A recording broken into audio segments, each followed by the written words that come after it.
Today I'm going to be taking a look at yet another show that I never gave a chance, Mr. Bertram. Now I have seen clips from Mr. Bertram, and honestly, it just looks like a Twitter argument come to life. The creator was sitting there with his handlebar mustache like, "Oh no, bro, the liberals aren't going to like this." Now I know this is a very political driven show, and I'm never going to give politics on this channel because I don't care. I'm a cartoon YouTuber. I'm supposed to be a break from all the real world nonsense. But one thing I do hope for this show is that it doesn't fall into the same tropes that other political adult animated comedies do, such as, you know, focusing more on a message instead of comedy. If you're gonna do that, then don't call yourself a comedy, just call yourself a rant. That's really all it is. It's a little bit lame and lazy.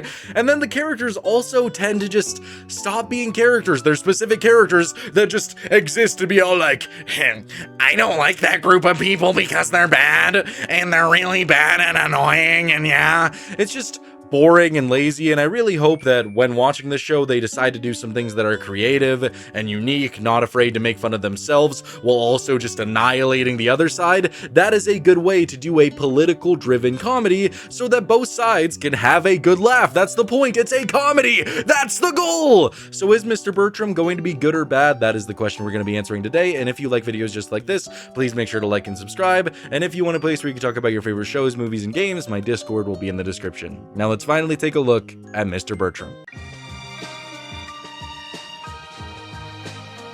Taking a look at the episode This Means Warranty, this show has an immediate glaring problem. It tries way too hard at one specific joke for far too long. With shows like Paradise PD, Brickleberry, later seasons of Family Guy, they try so hard to get you to laugh with 20 different jokes, but if they're lucky, one of those jokes might get a little chuckle out of you. It just happens rapid fire, and I don't like that type of comedy, but I understand it, you know? You're just trying to appeal to a generation that is so brain rotted that we're all gonna have dementia by the age of 45. It's just the way that it is. But here, it's just leaning into one shit-ass joke that goes on for like 3 minutes, and by the end of it, you're just like, please, stop, please. Like, it's the equivalent of if Muscle Man was waiting for Starla to come out in her BDSM suit, like, oh no, bro, Starla's taking a really long time. I wonder where she is. Oh my god, is that Amy Schumer? She's gonna make jokes about her vagina. Like, you know, What if Starla didn't come out and it was Amy Schumer? How would Muscle Man feel then?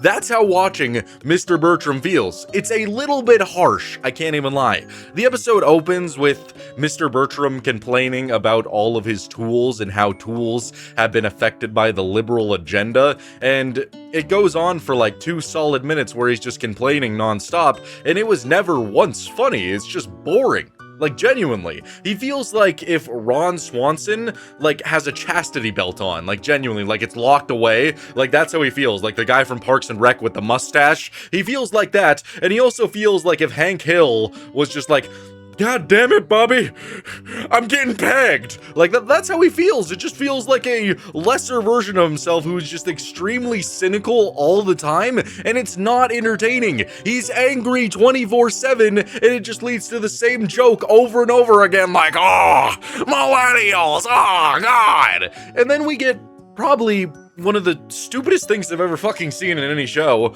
where he's ranting about all these things. Like, he's like, oh man, these tools couldn't even swim across the Mississippi. Oh, these tools couldn't even, you know, flatten out my penis. These tools couldn't do anything to me. But he makes a joke about how this saw couldn't even cut a balloon. And that's the one thing that they pinpoint as like, man, we found it, baby. We found the one thing that we can make a cutaway for, and it's fucking stupid. It's so dumb. They decided to do a cutaway of a kid using the same saw, and he tries to cut the balloon with it and then gives it back, and he's like, oh. Eve. Wow, that was so unbelievably thrilling. God, you got 30 people in the writer's room, probably all named Dan Schneider, and they're all like, balloon couldn't be cut. Like, it's just boring. Like, I don't get why that's the one thing you decide to pinpoint as the main hook line of your joke there. It's just dumb. And then the dog walks over because he's talking about dogs and how great they are, and then the dog pisses on the floor. Sawbuck, no! That's not galvanized! and that is my introduction to Mr. Bertram. Wow, I'm thrilled, I'm excited, I'm hooked, I really want to know everything that is going to be going on in this episode. We then cut to Mr. Bertram and his friend. I don't know his friend's name, I already know. If you're gonna watch this show, you should at least bother to learn the names. I don't give a shit. Comment all you want, whatever, I don't fucking care. But they're talking about how when black people have the name DeAndre compared to Andre, they perform better. And that conversation goes on for 2 minutes. And it's boring. I don't care. And then the arts teacher walks in, and he is a homosexual, and that is the entire joke that they decide to lean into for, again, another 2 minutes, because he's trying to put on a play that is very progressive, so Mr. Bertram and his friend are just sitting there like,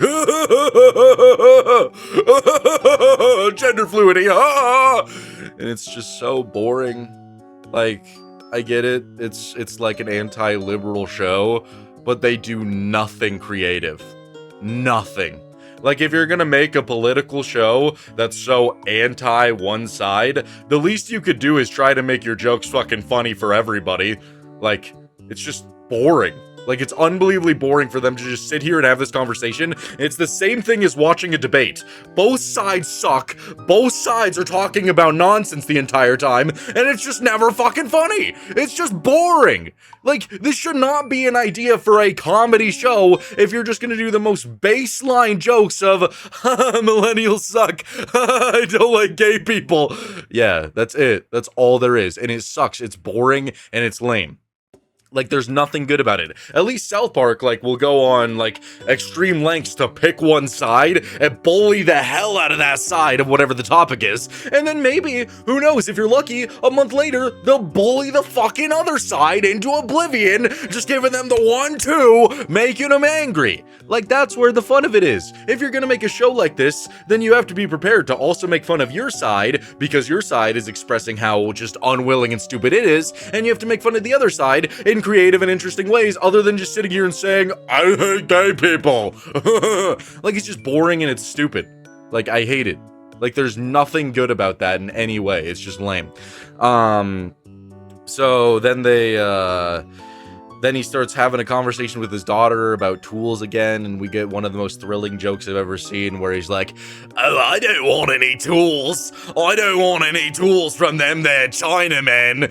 They put suicide nets around their factories. China. I'm not gonna spend my hard-earned American dollars so they can build stronger suicide nets around their factories. Okay. Cool. And that's the entire punchline of the joke. That's the joke, that people suffer.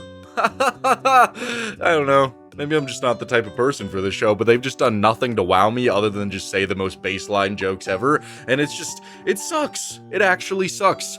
So then we get this entire conversation with these characters that I've never seen before at this real estate agency, and I'm wondering, where is this going? What is going to be happening? I don't know. I don't know what's going on, because they're just sitting there talking about how, oh, who's ever gonna be the top real estate agent is gonna get a promotion. Yippee, yippee doodle. And I'm waiting for the joke, because this scene goes on for like a solid 2 minutes, and then this one girl walks in and she's like, oh, I didn't take a picture of my sandwich. Oh my god, my sandwich. Oh my god, how am I supposed to come back to work? I feel like such a boomer. Like, and that's the entire joke. You wasted 2 minutes of my life to tell me that you wanted to take a pic of your sandwich and you feel like a boomer. Like, that's the equivalent of me walking up into a comedy club, getting up on stage and being like, millennials, am I right?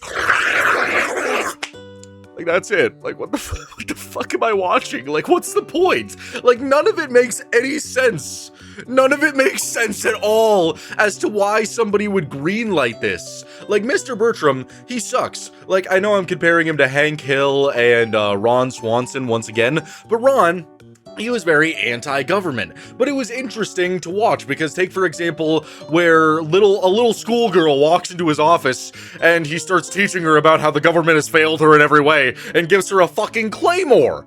And it's fun, it's cool, he's happy, he's whimsical about it, he makes it enjoyable to watch and honestly pretty dang funny. But here, it's just Mr. Bertram just going around like, I'm gonna kill myself.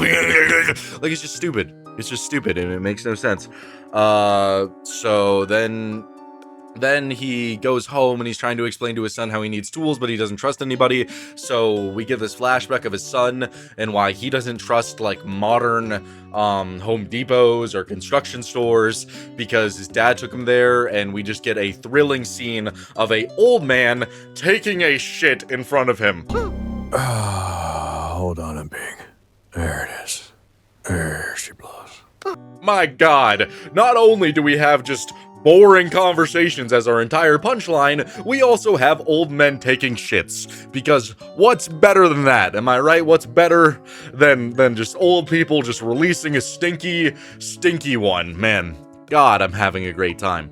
So, Mr. Bertram, he eventually goes to this one shop where there's a bunch of, you know, just workers there. Obviously, it's stores. He walks in and he starts ranting to an employee for no reason and makes her cry. He then sees the school teacher from before who was trying to make this play, and I'm just gonna play this scene for you to show you how hard they are trying to just pinpoint and just make it look so awful for one side. Like, just watch this. We don't have a manager. All team members are equals. Plus, manager has the word man in it, and we prefer gender neutral. Oh, yeah.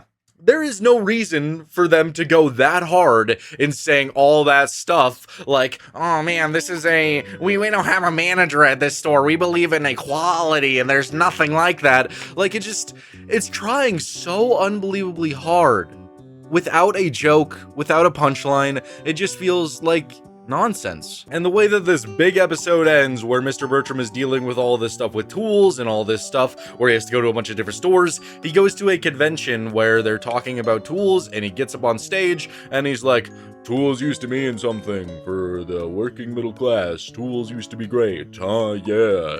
And then the big joke is that the Chinese sell him tools so that they could observe him better. And that's the entire pretty much end of the episode. It just feels so ultimately pointless to watch this entire thing. It genuinely feels like, I don't know, I targeted her at the beginning, so why not? It feels like they just gave Amy Schumer a show and their entire objective was, we hate liberals. Express that, but please, oh please, don't be funny at all. Don't say anything like that. Like, I'm perfectly fine with jokes that make fun of liberals. I'm fine with jokes that make fun of everybody when they're fucking funny. That's why I love South Park. That's why I think South Park is one of the best adult animated shows of all time, because if you look at its history, they have made some impeccable jokes about almost everybody, and it's usually done tastefully the majority of the time to actually make people laugh. And it's actually usually so good that it can make people from that specific group laugh as well, if they actually understand comedy. Here, it's just so derived and pointless that there's nothing good about it. The delivery sucks, the animation sucks because they're not doing anything other than having a conversation, and there's ultimately nothing good going on. There was an entire, like, Mr. Beast plotline in this episode that I didn't even bother to explain to you because it was just so pointless. Like, the one major highlight of it is Mr. Beast himself, or whatever they're calling their Mr. Beast, something. He like takes a bunch of shit, like a bunch of poop, and pours it all over himself for views, and that's it. That's it. The guy's just watching that, and it related to the real estate plotline, but it was so unbelievably boring. I just figured, why would I even talk about it? I've already been ranting for 11 minutes. Why would I even feature the B plot in this episode? Because it's so unbelievably awful. Like, I don't understand the point of this being made at all. Like, instead of making an entire show with a big-ass budget, just go on Twitter and rant for a little bit, and you would get the same exact flow, the same exact process, and the same exact result. It's crazy. If I was to rate this episode 1 to 10, I would give it a 1 out of 10. There is nothing whimsical, there is nothing comedic, this says nothing, and it does it horribly. There is just nothing. There is no point to making this episode. Genuinely. Taking a look at the episode, Welcome Back, Bertram. This episode focuses on Mr. Bertram's school life, what it's like when the big man, the big funny man, is going to school. And this episode opens up with them making a parking joke about how they had to park super far away from the school. It was fine, it was whatever. And then they make a joke that they're gonna bet with each other, and his friend is apparently named Mr. Gage, and that bothered me a little bit because Carlos is actually named Gage. I don't want to be associated with this show and name-wise. I'm terrified. But, yeah, that just caught me a little bit off guard that I share a name with someone in this beautiful, wonderful show. So they make like a thing where they like are betting with each other, and then it cuts to Mr. Bertram and Gage at this horse race, and he's like, which one did you bet on? And it just cuts to a horse that's dead being put in a curtain. You have to win. Sure thing. I kind of liked that. I don't know. There's nothing really to complain. It's not the best thing ever. So we then cut to Mr. Bertram and Gage meeting the art teacher, who is apparently a Jedi, which is like social justice warrior for the school to make everybody feel very safe. And that interaction is great. They just basically roast him for a while. It's just fine. It's whatever. Again, this show is just abhorrently boring. Like, that's all I could really say about it. They just go on for so long with all their different conversations and usually throw in meaningless cutaways that don't necessarily add anything, and it's just very sloppy. It's done very sloppy. So, Mr. Bertram is now in class, and he has that good old-fashioned cynical, oh, I hate children, I hate teaching, oh, fuck, God, the kids are coming, oh, God, no! Like, then why are you a teacher, bro? What's wrong with you? What's your problem? Why do you even want to do this? And then this girl walks in and shows him a TikTok with a cat dancing, so he drops the phone in the sawdust bin and says that the cat is now drowning. This is an emergency. There's a cat dabbing on TikTok. Now there's a cat drowning in the sawdust. I liked that. That was a good response. That was fine. That was cool. That was hip. You know, hip and jive with them, you know, TikTok shenanigans. Gotta be hip with what's going on in the world when making a good old-fashioned TV show. So he then starts talking and basically making fun of all the children, saying they're all donkeys, and if they mess up, then they'll get more donkeys on the donkey bin. And then the social justice warrior Jedi dude walks in and he's like, you cannot show the bloody safety video in this class. Please don't do that. And so Mr. Bertram closes the door and then shows it anyway. He did it anyway. That's peak comedy right there. Oh my God. We then cut to Mr. Bertram going home, and he complains for a solid 2 minutes, and then looks at his dog, who's eating a vegan delicious breakfast, and is like, why are you vegan? Would a wolf be vegan? And then we get one of our cutaways where there's a vegan wolf saying, I don't eat meat. And then all the other wolves maul him. I'm a vegan. And I actually did chuckle at that. I thought that was kind of funny. That was a well-told joke right there, you know, as a vegan wolf dying, you know? I guess in a 22-minute episode, you're bound to make me laugh at least once, and you sold me right there. So he then just keeps doing all this nonsense where he's in class and he keeps labeling all these children as donkeys. Oh, donkey! You don't know how to use a saw, donkey! Oh, you stupid fucking child, get out of here! And he eventually, just starts roasting their core traits. Like one kid, he's speaking Spanish, and Mr. Bertram looks at him and is like, no Spanish in my classroom, and makes him sit in a donkey chair. ¿Dónde está el baño? No speaking Spanish in my class. Burro! Cabrón. And the donkey chairs are extremely uncomfortable, so eventually every kid is sitting there, so he decides, because he fucking hates children, that he's going to invite them all to his home. You know, Bertram Epstein over here. So he invites all the kids over, and, you know, he's just trying to teach them all about, you know, proper tool use, and the social justice warrior doesn't like this, so it gets Mr. Bertram in trouble. At the same time, Mr. Bertram's son is trying to be a streamer, and he has, like, these memories from when he was a child, because Mr. Bertram tries to tell him about how fun he had playing sports, trying to get him to stop streaming, that it's just, the entire joke is literally just his dad getting very angry at his son for sucking at a game. Like, that's it. That's all it is. He strikes out in baseball, and then his dad is just seen raging and making his child feel bad, and that's the entire joke of it. Wow. Unbelievable writing here. I can't believe it. There's just nothing to talk about for this show. There's no jokes to be made because that's it. Like, that's all there is. His dad gets mad at him and then it cuts to the next scene. I do kind of like this other B plot that's going on, mainly just because Mr. Bertram's kid is really funny. The daughter this time, she's like handcuffing herself to this fireplace because the mom painted it white, and she's like really into like the prosperity of wood and that you shouldn't paint white over wood. That's a crime on wood. So she's doing like an anti-real estate campaign thing. That was kind of fun. I had fun with that. This ugly white paint has got to go. Hey, ho. This ugly white paint has got to go.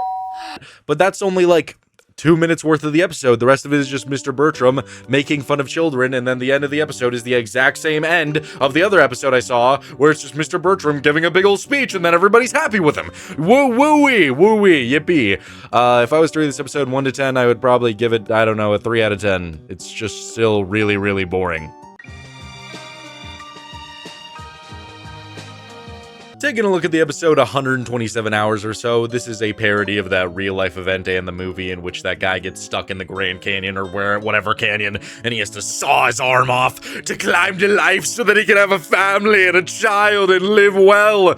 Does it live up to that good movie? Is it just like that? Does it capture that moment, that feeling where you're reflecting on your life and you're willing to do anything to get back to your family? No, not really. It's just kind of whatever. The beginning of the episode was actually kind of interesting, getting to see Mr. Bertram in this entirely new way, where he's like helping all the children. He loves all their projects. He sees the social justice warrior come in, and just the homosexuality overtakes Mr. Bertram, and he starts dancing with him as they lock eyes.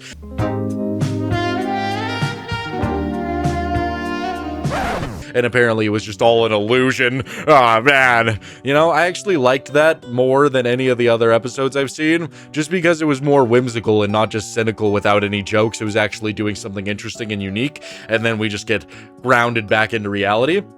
I actually think a really fun concept for the show, I mean, if, you know, they weren't just trying to do one thing, would be, what if Mr. Bertram, like, on the outside, was on one side of the political spectrum, like he was really right-winged, but in his actual mind, he was extremely left-winged, so he's just like this paranoid freak all the time that's constantly doing shit. Like, somebody will come up to him and ask, like, what he thinks about the economic state of the world, and he'll just be like, I don't know, and jump out the window. Like, that could be fun for a show, you know, as a main character. Like, that could be fun, like, comedy-wise. Like, I don't know, that's just what I was thinking.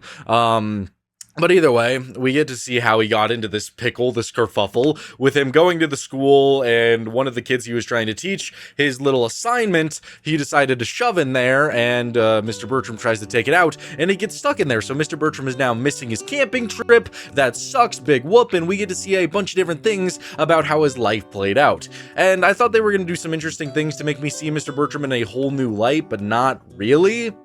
You know, like they do this one thing where they showcase how Mr. Bertram wanted to be an astronaut, but his mom is mean. Like, oh no, you have a mean mother, that sucks, he couldn't be an astronaut. But then they just downplay it all by showing a bunch of construction workers just looking like they're having a ball, having a great time, and Mr. Bertram's like, ew! So he probably would have been a construction worker no matter what, because he saw a bunch of shirtless men playing out there, so why would he ever have a differing opinion, you know? It's just kind of whatever. So the next flashback we get to see his ex-wife, who became a lesbian, and the entire joke is her just calling out a football play, and then she leaves him. You should have pump faked, then run for the first down instead of throwing into double coverage, dumbass. That would freeze the middle. That's it. That's all there is to it. Great. Wonderful. At the same time, we have a couple of B-plots developing with Gage, his friend, who is waiting for him at the camping trip. The entire joke there is that he's just drinking beer. He drank all the beer. Yours got drank.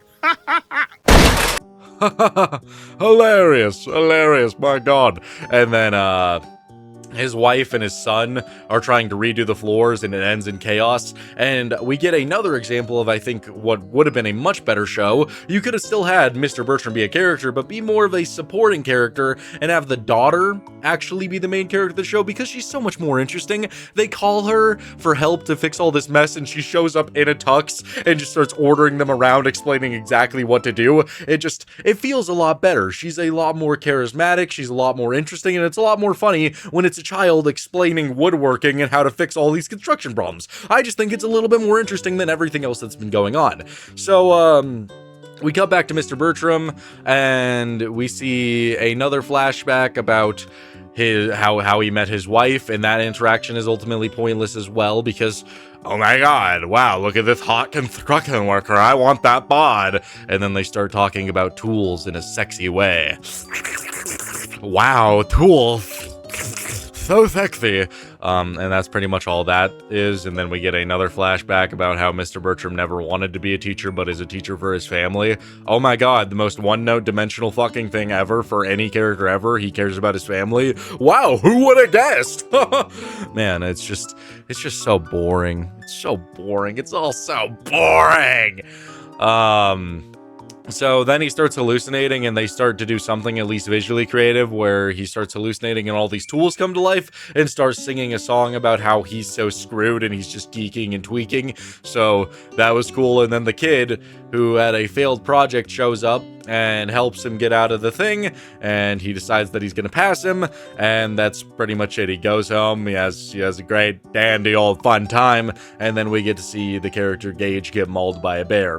And that's pretty much the entire episode for you. Yeah, that's really all there is to it. That's all there is. This was really boring, this entire episode. There was really nothing that great, and this is the highest rated episode in the series. I think they do some more visually creative stuff and have some unique ideas, especially in that intro where Mr. Bertram was like his exact opposite. That was a little bit fun. And then, at the same time, his hallucinations were also fun because they were doing something unique. Usually, it's just 3 minutes of them describing things to you and hoping that it makes you laugh, but it more feels like, you're just getting lectured to about the economic or political state of the world, and it's just a little bit fucking boring because there's no creativity, there's nothing comedic happening, it's just the characters talking. Here, they did a little bit extra, so that's enough if I was to rate it 1 to 10 for me to give it a solid 4 out of 10. This show still sucks, the show is still abysmal, I don't think there's any saving this show. I don't even know why it was created, I really don't. Mr. Bertram does everything wrong. It falls into every single trope that any other political-driven adult animated comedy will do. It forgets to be funny. Genuinely, if you go on Twitter or onto Facebook and you look at something that a degenerate posted about how, I hate this group of people, oh my god, that's exactly what the show is. But it takes that one paragraph where they're ranting about how they hate something and extends it all the way to 25 minutes. And not a single minute of it usually is funny. The only time I got a genuine chuckle out of this entire experience was a vegan wolf joke where the vegan wolf is like, oh yes, I'm a vegan, and then gets eaten. That was the only thing that was funny. Everything else is just a character ranting about how, oh, I hate this, I hate this, I hate this, I hate this, and it's boring, man. Like, genuinely, there is nothing funny about a dude just saying, I hate this, I hate this, I hate this over and over again. I mean, I guess that's what I do, but I'm funny, right? I'm funny. Either way, I think it's so unbelievably annoying to just have this character who's not trying to tell a joke, who's not trying to do anything creative, who's just ultimately unbelievably cynical the entire 25 minutes and make it into an entire show. It just doesn't work for me. I think it's lazy, I think it's boring, and if you wanted to make a show that was delivering a message, then why would you label it as an adult animated comedy? It's just boring to me. So yeah, I hated Mr. Bertram, not a fan of it. Never gonna re-explore this one, that's for sure.